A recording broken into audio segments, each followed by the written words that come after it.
Question. Some non-dual teachers use these short expressions to teach. Examples are, nothing is real. Everything is nothing and nothing is everything. There is no one here. What is the value of this in your experience? Well, you have a very old tradition in Zen Buddhism of using what's called koans. And the one they always use is, what's the sound of one hand clapping? And the purpose of a koan is really to trick the linear mind, what I've called the linear mind, the intellectual analytical mind, and sort of shock people out of the linear mind so they are more open to an intuitive experience. That's the whole purpose of it. So if it's used that way, and if people use it that way to have an experience, then it's perfectly fine, it's perfectly valid. And it can be helpful.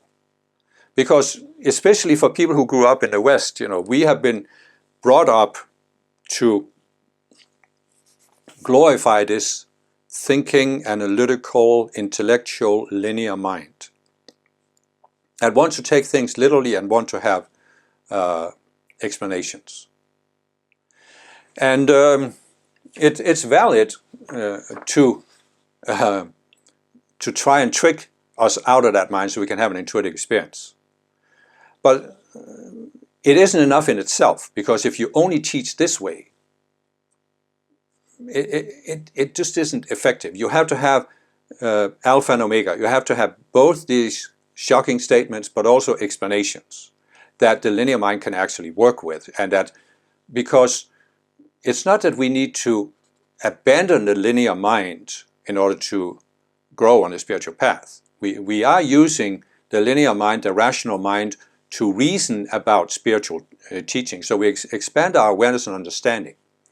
It's just that what often happens to spiritual people, and you see this all over, is that they get stuck in these intellectual discussions about the meaning of words. And that isn't counterproductive. Oh, that is counterproductive, of course. So you need to do something to help people have spiritual experiences or intuitive experiences. And you can, a spiritual teaching will often help people have such experiences. And it can do this by explaining something, but also by giving these seemingly contradictory statements.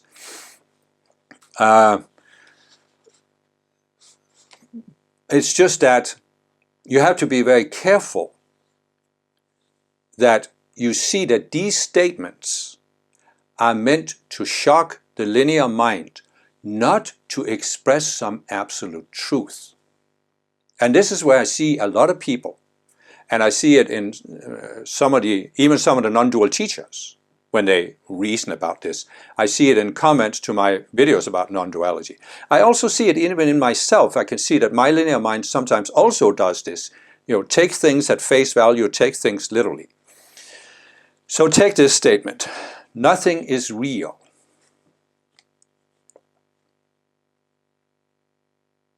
This is one of these Eastern that I've talked about in several of my non-duality videos. Only Brahman is real, the world is an illusion. Nothing is real. Well, it's one of these things, like they have this old example. There's a statement. This statement is a lie. Okay? If this statement is a lie, is itself a lie, why should we believe it? And it's the same thing. Nothing is real. If nothing is real, then the statement nothing is real is also unreal. So what's the point in saying anything? What's the point in saying nothing is real? You see what I'm trying to say? Nothing is real is a statement that can trick the linear mind. It can trick you to reach for an intuitive experience. But if you try to take it literally and say absolutely nothing in this world is real, that's when you get into this, the world is a complete illusion. and therefore nothing matters, and there's no purpose to life. And by the way, we should just all take antidepressants or lay down and die. Because the purpose of existence is to achieve non-existence. But if you, on the other hand, if you use the statement nothing is real to say, okay, you could do it in several ways. You can say, instead of nothing, you can say no thing is real. So then you could say, this world that we see with our senses is made up of things. And maybe they are not ultimately real. Because everything is made of energy, everything is made of spiritual energy, everything is made in the mind, so nothing is ultimately real the way most people understand it. There's this physical matter that exists and has some independent existence, independent of mind. Whereas in reality, everything is an expression of mind means that we can potentially change our physical conditions with the mind.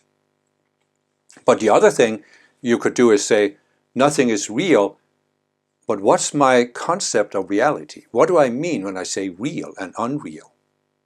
Again, are the things that I see with my senses, are they ultimately real?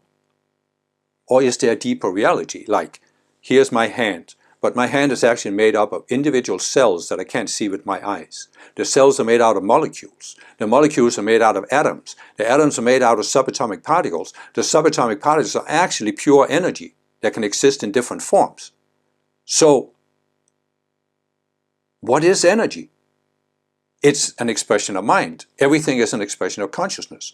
So does that mean that instead of thinking that the physical matter limits my consciousness, I could actually attain a state of consciousness where I have power over physical matter? I'm not bound by physical matter. So you see, again, the statement can be useful, but it can also, if you take it at face value, be very problematic. Same thing with everything is nothing and nothing is everything.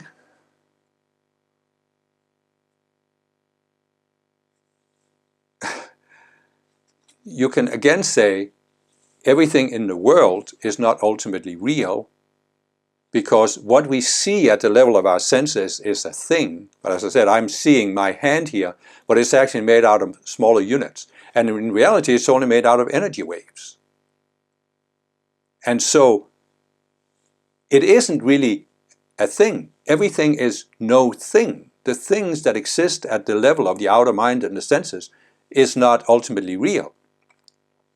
And therefore you could say that everything is made out of consciousness, which is no thing. And therefore this no thing, this consciousness, is everything because it makes up everything. Yeah, okay. Then you have used it to stretch the limits of your mind. But if you try to take it at face value, how far are you going to get? Same thing with, there's only one of us here. Yeah, okay.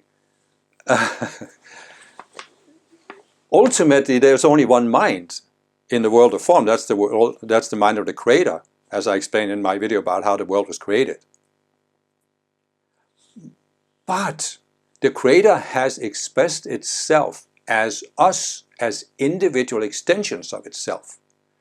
And you can't say that we are not real. It's again the complete statement from Advaita is, only Brahman is real, the world is an illusion, the world is Brahman. The Creator has expressed itself as us for the purpose that we start out with a very limited sense of self, and we can gradually expand our sense of self until we reach the Creator consciousness. And then from there we can go on to decide what we want to do.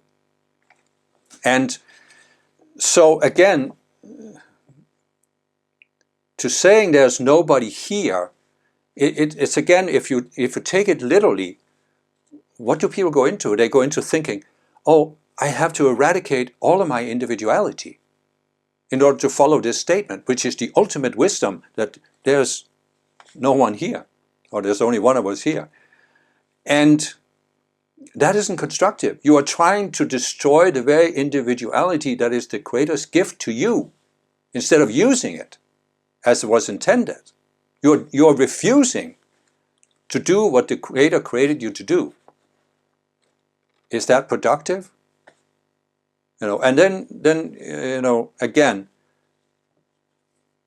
there's no one here. Who's saying that? And why is it saying it? Because if there is a person who makes the statement, there's no one here, there must be someone who's saying there's no one here. And if it's being expressed in words, it's meant to be communicated to someone else. So there must be someone else who can hear it. You see what I'm saying? It just, yeah. So you have to use these statements to trick the linear mind to get an intuitive experience. But if you try to use the linear mind to explain them or turn them to some ultimate truth, you're missing the point. By the way, what is the sound of one hand clapping? Buddhists have been asking this for centuries. Let me show you.